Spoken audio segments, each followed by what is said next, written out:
Apocalipse,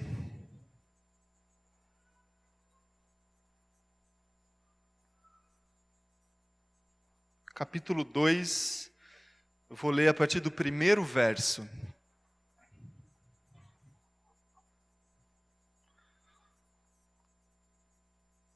Hoje a gente está diante da mesa do Senhor. E sempre quando isso acontece, o momento mais central e importante da nossa celebração passa a ser a celebração da mesa do Senhor. Porque é quando a gente se coloca diante do evento mais significativo e importante das nossas vidas. Então, sempre que diante da mesa a gente abre a palavra de Deus, a gente abre com o objetivo de preparar o nosso coração para a participação da ceia, da Eucaristia, da mesa do Senhor. O desejo do meu coração é que você faça da mesma forma. Abra o teu coração para a palavra de Deus, mas que essa palavra prepare aí o teu coração para que você participe da mesa do Senhor. Então acompanhe comigo a leitura do texto de Apocalipse, capítulo 2, a partir do primeiro verso. O texto diz assim: Ao anjo da igreja em Éfeso, escreva: Estas são as palavras daquele que tem as 7 estrelas em sua mão direita e anda entre os 7 candelabros de ouro. Conheço as suas obras, o seu trabalho árduo e a sua perseverança. Sei que você não pode tolerar homens maus, que pôs à prova os que dizem ser apóstolos, mas não são, e descobriu que eles eram impostores. Você tem perseverado e suportado sofrimentos por causa do meu nome e não tem desfalecido. Versículo 4. Contra você, porém, tenho isto: você abandonou o seu primeiro amor. Lembra-se de onde caiu. Arrependa-se, pratique as obras que praticava no princípio. Se não se arrepender, virei a você e tirarei o seu candelabro do lugar dele. Mas há uma coisa a seu favor. Você odeia as práticas dos nicolaítas, como eu também os odeio. Aquele que tem ouvidos, ouça o que o Espírito diz às igrejas. Ao vencedor darei o direito de comer da árvore da vida, que está no paraíso de Deus. Até aqui, eu convido você a fechar os teus olhos mais uma vez, se colocar diante do Senhor, da sua palavra em oração. Senhor Deus, Pai, nós nos colocamos agora diante do Senhor, diante da tua doce presença, da tua doce voz, e clamamos, Deus, o ensino da tua palavra, Deus, agora em nome de Jesus. Pai, nós reconhecemos que a direção certa, a fonte confiável, a fonte verdadeira de ensino, de sabedoria, de direção para as nossas vidas, é a tua palavra, é a tua santa palavra. Acima de tudo, acima de qualquer reflexão humana, acima de qualquer liturgia cerimonial, está o ensino da tua palavra, Deus, e nós nos colocamos submissos, com o coração aberto agora, Deus, a ela, e que o teu Espírito Santo, Deus, fale ao nosso coração agora, Deus, a partir da leitura e da reflexão da tua palavra, Deus, essa é a minha oração, em nome de Jesus. Amém. Amém. Amém, irmãos. Você já deve ter ouvido falar muitas vezes a respeito do conceito do amor. O que é o amor? E certamente tem 2 tipos de reflexões que a gente faz acerca do amor.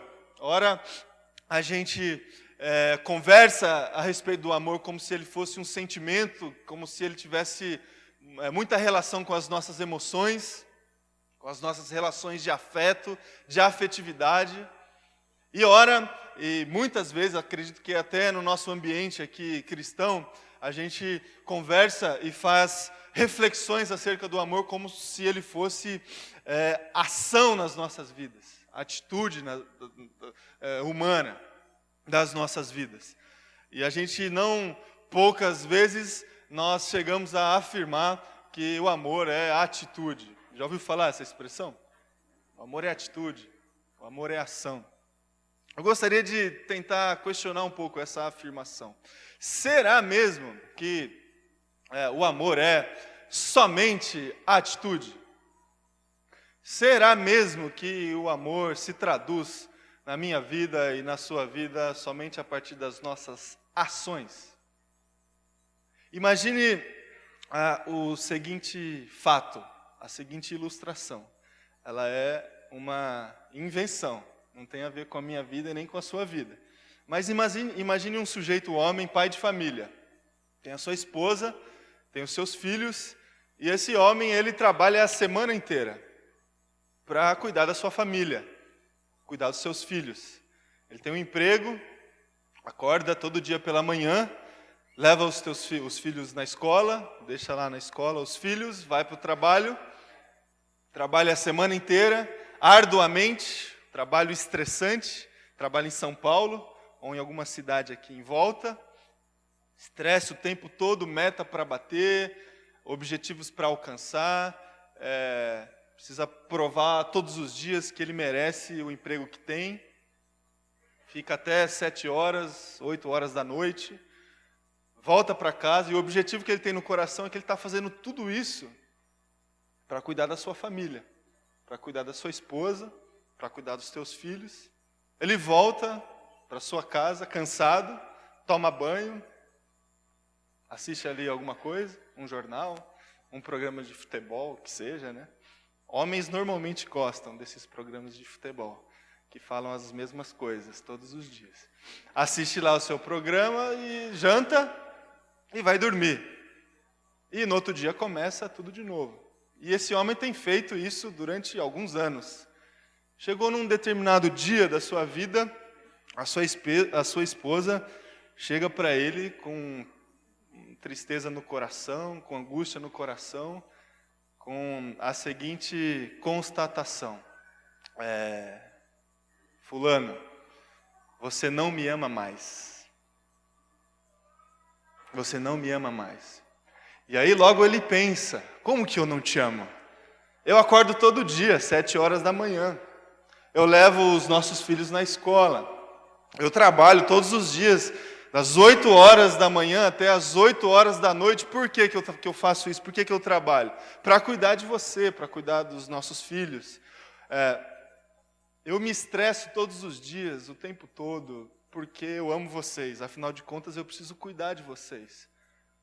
Só que tudo isso, meu irmão, minha irmã, nessa história que eu estou contando para vocês, não é suficiente para a esposa desse sujeito chegar à conclusão que ele a ama de verdade, intensamente, com tudo aquilo que ele representa para ela.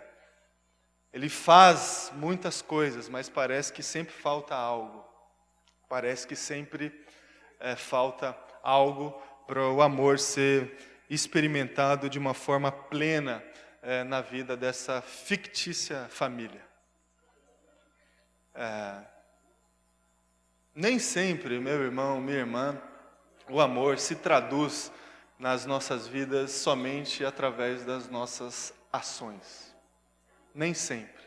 Certa vez, um jovem, chegou para Jesus, Mateus capítulo 19, um jovem rico, chegou para Jesus com a seguinte pergunta: Jesus, o que eu preciso fazer para herdar a vida eterna?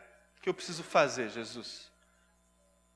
Jesus, você precisa seguir os mandamentos. Quais são os mandamentos? Amar o Senhor Deus acima de todas as coisas, amar o próximo como você se ama.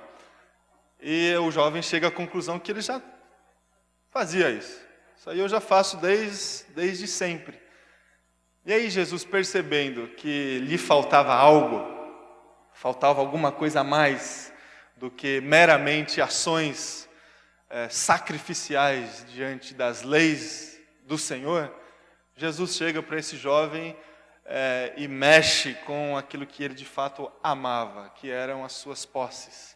Então, se você quiser seguir o Senhor e me seguir, vende tudo aquilo que você tem, aí então você pode me seguir. E aí o texto do Evangelho de Mateus nos conta que esse jovem sai da presença de Jesus entristecido porque ele era um homem que tinha muitas coisas. E, de fato, o seu amor estava depositado nas suas posses. Ele obedecia aos mandamentos de Jesus, fazia o que precisava ser feito, mas ainda assim lhe faltava algo para que um relacionamento de amor se estabelecesse entre ele e Jesus Cristo. O amor, meu irmão, minha irmã, ele se traduz nas nossas vidas não somente através das nossas ações. A gente lê um texto, uma das 7 cartas às igrejas de Apocalipse, a primeira delas, a carta que foi endereçada à igreja de Éfeso. A mesma igreja da carta aos Efésios, a mesma igreja. E é interessante que essa carta começa com algumas constatações positivas em relação a algumas práticas dessa igreja. Essa igreja fazia várias coisas boas. Várias coisas boas. Não sei se você reparou aí no texto que nós lemos. O texto diz que essa igreja trabalhava arduamente diante da missão do Evangelho de Jesus. Essa igreja trabalhava arduamente, essa igreja perseverava.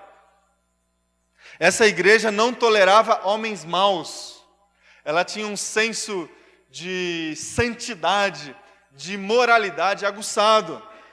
Ela trabalhava isso no meio da sua comunidade, servia ao Senhor com intensidade, com dedicação, com excelência, trabalhava arduamente e perseverava.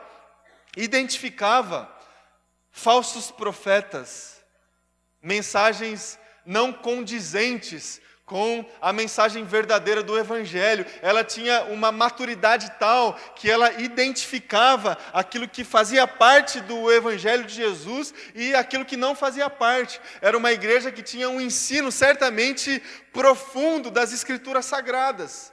Porque somente um ensino profundo das Escrituras Sagradas nos traz condições para identificar falsos profetas.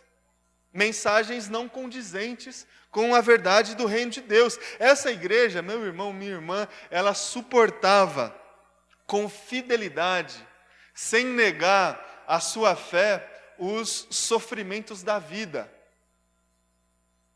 as dificuldades da vida, os obstáculos. Se a gente olhasse para todos esses adjetivos dessa igreja, a gente certamente colocaria essa igreja num lugar de referência para várias outras igrejas nos nossos dias. Afinal de contas, como nós temos dificuldade de encontrar uma comunidade que trabalha, que serve ao Senhor com excelência, com todas as suas forças, que trabalha arduamente. Temos dificuldades de encontrar comunidades dessa forma, que perseveram no serviço. Comunidades que trabalham, ainda mais nos nossos dias, que tem um senso de santidade mais aguçado, que não relativiza comportamento, que identifica comportamento pecaminoso e luta contra ele, que não tolera o pecado e que luta contra o pecado. Difícil hoje em dia, meu irmão, minha irmã, comunidades que lutam contra isso. E essa comunidade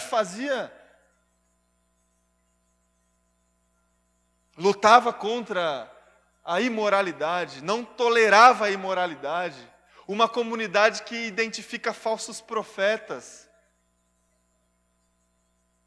A gente tem dificuldade, meu irmão, minha irmã, de identificar hoje em dia comunidades que tem uma maturidade tal que faz com que ela consiga identificar falsas doutrinas. Ventos de doutrinas que em todo tempo, em toda a história, sobrevêm sobre as comunidades cristãs. Essa comunidade fazia isso e a gente tem uma certa dificuldade de encontrar comunidades que não se deixam ser afetadas pelos ventos de doutrinas que existem. Hoje em dia, muitos deles. E talvez o adjetivo que a gente tem mais dificuldade hoje em dia de encontrar nas nossas comunidades é o último aqui que eu descrevi para vocês. A comunidade de Éfeso suportava com fidelidade os sofrimentos e os obstáculos da vida. E a gente tem uma certa dificuldade hoje em dia de trazer para nós, para a nossa comunidade, para a nossa igreja, todas essas práticas aqui. Trabalho árduo, perseverança, identificar desvios de condutas, identificar desvios de doutrinas e perseverar no sofrimento. Se a gente tivesse tudo isso, certamente a gente estaria muito satisfeito na presença do Senhor, se a gente tivesse tudo isso. Mas o interessante, meu irmão, minha irmã, é que tudo isso que eu descrevi para vocês não era suficiente para satisfazer o coração de Deus. Deus pontuou e elogiou essa comunidade por incorporar todas essas práticas no seu dia a dia.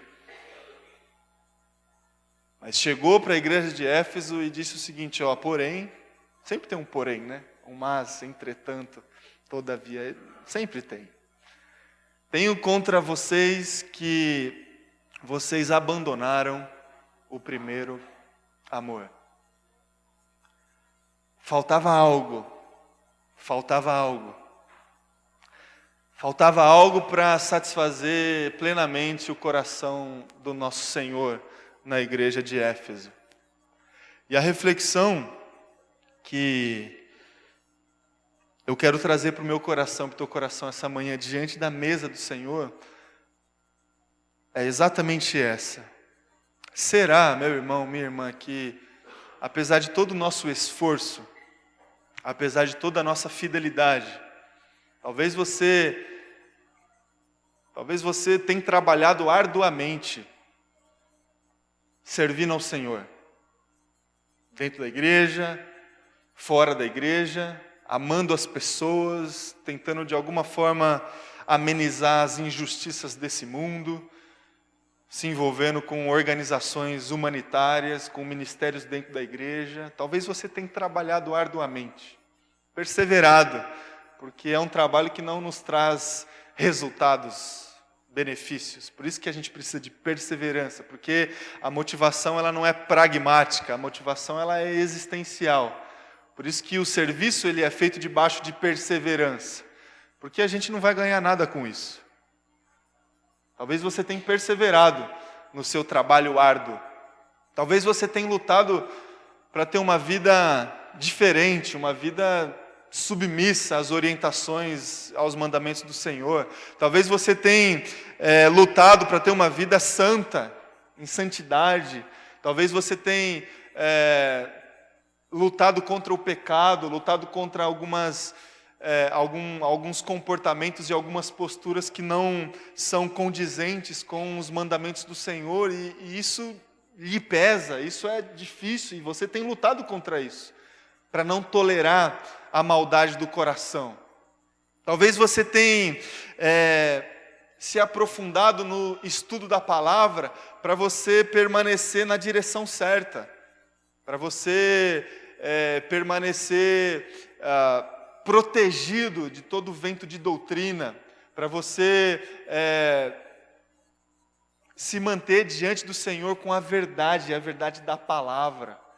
Talvez você tenha vivido uma espiritualidade de aprofundamento das Escrituras Sagradas. Isso também lhe custa tempo, determinação para identificar falsos profetas e falsas doutrinas. Talvez você, meu irmão, minha irmã, você tenha suportado os sofrimentos da vida na presença do Senhor. As dificuldades, as perdas, a falta de recurso, a falta de harmonia no relacionamento. E você tem, com muita angústia no coração, com muita sensibilidade no coração, suportado isso com fidelidade ao Senhor. Isso não tem lhe custado a fé. Só que, além, irmão e irmã, de tudo isso, a pergunta que eu faço para o teu coração é: será que além de todas essas práticas tem nos faltado algo? Como faltava na igreja de Éfeso. Talvez aquele primeiro amor, aquela experiência que tivemos primeira com Jesus, quando os nossos olhos foram abertos pela fé e pela ação do Espírito. Aquele cenário, aquele lugar, não exista mais nas nossas vidas. Talvez o que existe são somente práticas e ações que foram incorporadas depois disso. Falta o primeiro amor. Falta aquilo que satisfaz plenamente o coração de Deus. Pense um pouco sobre isso, meu irmão, minha irmã. Será que tem nos faltado o primeiro amor? Relação, intimidade com Deus, afetividade, devoção, dependência.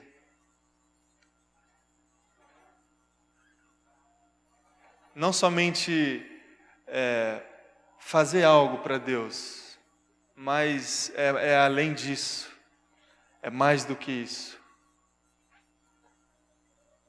Um exemplo muito parecido com a história que eu contei para vocês, de uma suposta família. Falta algo. Não é somente as contas pagas. Não é somente a comida na mesa. Falta algo. Não é somente o envolvimento na obra. Não é somente a contribuição fiel, mensal. Falta algo. Falta algo. E o que falta? E quando falta, o que a gente faz? Eu gostaria de terminar a nossa reflexão pontuando alguns desafios que o texto pontuou para a igreja de Éfeso, que pode significar também desafios para as nossas vidas. O texto que nós lemos, diante da constatação do porém, o que tinha contra essa comunidade, diz o seguinte: lembra-se de onde caiu. Lembra-se de onde caiu. Você lembra da história da parábola do filho pródigo? Lucas capítulo 15. Conhecidíssima. Tinha um pai e 2 filhos. Um dos filhos chegou para o pai e falou: pai, passa para mim já a parte da minha herança, que eu quero seguir a vida. Vou sair de casa, quero morar sozinho, eu já sou grande, independente. Dá o que me cabe da sua herança, que eu vou seguir minha vida. Aí o pai segue, reparte a herança, dá para esse filho, e esse filho segue para viver a sua vida de acordo com os seus próprios interesses e as suas próprias vontades. O final da história você conhece. Esse sujeito gasta todo o dinheiro, de repente ele se vê no meio de animais, comendo as comidas dos animais. E o texto diz que quando ele cai em si, caindo em si, esse filho, o que ele faz? Ele se lembra da casa do pai. Ele se lembra da casa do pai. Na casa do meu pai, até os empregados comem melhor do que eu estou comendo aqui. Na casa do meu pai tem segurança, tem sustento. A casa do meu pai tem tudo aquilo que eu preciso para viver. Então, quando o texto bíblico desafia a igreja de Éfeso a lembrar-se de onde ela caiu, eu gostaria de trazer um paralelo para a história do filho pródigo e essa lembrança de onde nós caímos quando falta amor no nosso coração. É uma lembrança muito parecida com a lembrança do filho pródigo, quando ele cai em si e se lembra da casa do pai. Casa do pai é um lugar, relacionamento e o amor de Deus como algo precioso, algo precioso. Antes de ação, antes de atos sacrificiais, tenha satisfação pela presença. Satisfação pela presença. A gente já conversou em várias ocasiões aqui, meu irmão, minha irmã, que Deus não se impressiona com o nosso serviço, com aquilo que a gente faz para Ele ou deixa de fazer. Aquilo que toca o coração do Senhor é quando Ele encontra em nós uma satisfação pela presença. Satisfação pela presença. Se debruçar aos pés de Jesus para ouvir a sua palavra, para ouvir a sua voz. E um primeiro desafio que nós temos quando a gente chega à mesma constatação que chegou a igreja de Éfeso é que a gente precisa voltar para a casa do Pai. E ter a casa do Pai como algo precioso nas nossas vidas. Existe um lugar, irmãos. Um lugar que Ele é santo nas nossas vidas. Santo, que só Deus está lá. E a gente precisa experimentar esse lugar. Desfrutar desse lugar. De amor, de dependência, de troca de afeto. Isso é muito mais do que ações. A casa do Pai. E a gente cai quando nos falta amor, quando a gente não frequenta mais a casa do Pai. Quando a gente faz um monte de coisa pelo Pai e para o Pai, mas não frequenta mais a sua casa. E a sua casa não é esse lugar aqui. Sua casa é um lugar que está dentro da tua vida, do teu coração, da tua fé, da tua devoção. É um lugar que é só seu e do Pai. É a casa do Pai. Segundo desafio que eu trago para o meu coração, para o teu coração, que a gente consegue identificar no texto que nós lemos, é o desafio do arrependimento. Arrependa-se. Você já errou o caminho alguma vez em alguma viagem? Já ou não? Você é que nem eu, assim, que não gosta de usar GPS? Eu não gosto de usar. Não sei por quê. Aí você erra, aí a Priscila coloca no Waze. Não, eu vou achar. Já errou um caminho numa estrada? Você está numa estrada assim, você precisava ter virado num lugar e foi reto. Aí, passou 10 quilômetros, ops, não conheço esse lugar. Não conheço essa paisagem. E o que você faz quando você descobre que você errou o caminho? Primeira coisa que você faz quando você está na estrada, retorno, sabe aquela plaquinha? Retorno. Aí pode acontecer assim, retorno a 15 quilômetros, né? Você procura o retorno, porque você vai precisar retornar e voltar para o caminho certo. Arrependimento, meu irmão, minha irmã, é isso. Você se lembrou de onde você caiu. Você olhou para o lado e chegou à conclusão que você está no caminho errado. Você está indo para um lugar que nem você sabe onde vai dar. Você identificou o desvio derrota. Você identificou algo errado na sua vida. O que você faz? É a placa de retorno. Arrependimento. Não adianta somente identificar e continuar seguindo reto. Não adianta. Você tem que identificar e voltar. Identificar e voltar. Há vários retornos, irmão e irmã, nas nossas vidas que a gente precisa incorporar. Vários retornos. Queria ler um texto com vocês de Efésios. Uma carta que foi endereçada exatamente para essa mesma igreja. Capítulo 4, versículo 20. Se você quiser abrir, pode ficar à vontade. Efésios capítulo 4.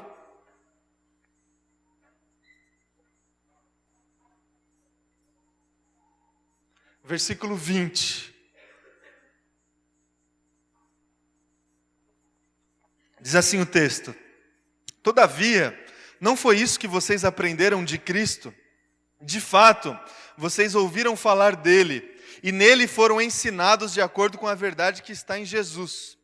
Quanto à antiga maneira de viver, vocês foram ensinados a despir-se do velho homem. Esse texto para o mesmo povo, para a mesma igreja, que se corrompe por desejos enganosos, a serem renovados no modo de pensar e a revestir-se do novo homem, criado para ser semelhante a Deus em justiça e em santidade provenientes da verdade. Portanto, cada um de vocês deve abandonar a mentira e falar a verdade ao seu próximo, pois todos somos membros de um mesmo corpo. Quando vocês ficarem irados, não pequem. Apaziguem a sua ira antes que o sol se ponha, e não deem lugar ao diabo. O que furtava, não furte mais, antes trabalhe, fazendo algo de útil com suas mãos, para que tenha o que repartir com quem estiver com necessidade. Nenhuma palavra torpe saia da boca de vocês, mas apenas o que for útil para edificar os outros, conforme a necessidade, para que conceda graça aos que a ouvem. Não entristeçam o Espírito Santo de Deus, com o qual vocês foram selados para o dia da redenção. Livrem-se de toda amargura, indignação e ira, gritaria e calúnia, bem como de toda maldade. Sejam bondosos e compassivos uns para com os outros, perdoando-se mutuamente, assim como Deus os perdoou em Cristo Jesus. Arrependimento, meu irmão, minha irmã, é uma prática que a gente precisa incorporar nas nossas vidas se a gente quiser saciar o coração do nosso Deus em amor por completo.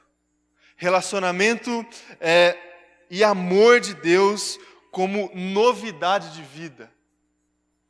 Mudanças, retornos, conversões. A nossa vida cristã começa com uma grande conversão de vida. A gente muda a nossa essência, tem uns que até mudam o nome. Apóstolo Paulo, de Saulo para Paulo, uma conversão. E vez ou outra, meu irmão, minha irmã, a gente precisa se arrepender e voltar. Voltar. Fazia alguma coisa antes, agora eu vou fazer outra. O que mentia vai falar a verdade, o que furtava vai trabalhar. Retornos, arrependimentos. Arrependimento não é apenas uma constatação, meu irmão, minha irmã. Constatação é antes do arrependimento. O arrependimento é a placa de retorno. É a gente voltar para o caminho certo. Por isso que pecado, o significado da palavra pecado é exatamente esse, desvio, derrota. Para a gente voltar na rota, a gente precisa se arrepender, retornar. Segundo desafio que fica aí para o teu coração. O terceiro e último último desafio que Deus tem para nós essa manhã, se falta amor no nosso coração, é o seguinte: praticar as obras do princípio. Praticar as obras do princípio. Em Lucas capítulo 3, mensagem de João Batista para as pessoas. João Batista tinha uma mensagem que exclamava arrependimento o tempo todo. Em Lucas capítulo 3, João Batista desafia o povo a se arrepender para que os seus frutos sejam dignos do arrependimento. A ação que faz parte da minha vida e da sua vida em favor à obra e ao reino de Deus deve ser uma ação que é resultado do nosso arrependimento. Que é resultado do nosso arrependimento. É depois.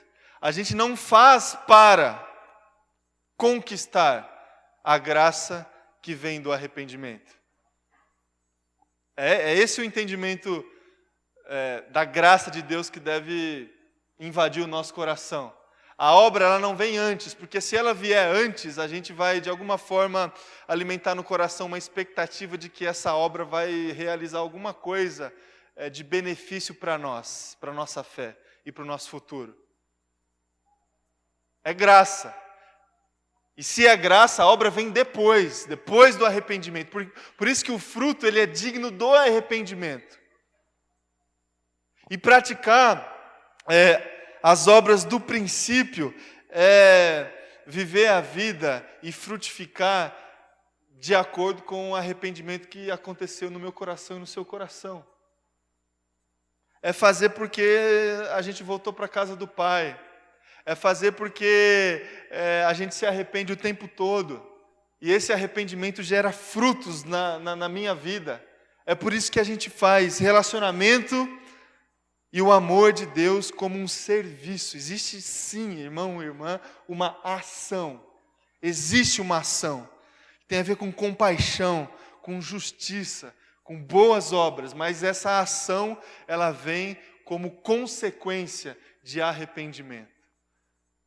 Então, meu irmão, minha irmã, a gente vai participar dessa mesa do Senhor que significa para nós, para mim e para você, amor. O que é o amor? Amor, acima de tudo, é um lugar. Um lugar. A casa do Pai. A sua casa. O seu relacionamento conjugal é um lugar. Você cultivar amor, você saiba que existe um lugar acima de ações. Casa do Pai. Amor é uma decisão que a gente toma todos os dias. Que a gente identifica desvios de rotas e a gente procura a placa do retorno. Decisão. E amor também é ação. Ação. Voltar às práticas do princípio, do início.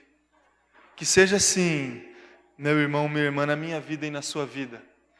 Que Deus não tenha contra nós a mesma constatação que teve contra a igreja de Éfeso. Quando escreveu para a igreja de Éfeso: tenho, porém, contra vocês que falta o primeiro amor. Que Deus não tenha contra nós essa exclamação.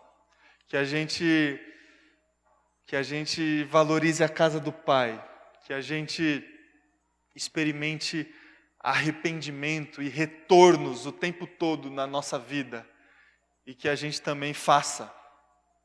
Que a gente dê frutos. E que esses frutos sejam frutos dignos de arrependimento. Que seja assim na minha vida e na sua vida, em nome de Jesus. Eu vou convidar você a fechar os teus olhos. Convidar o pessoal da banda também. A gente vai ter um tempo de oração.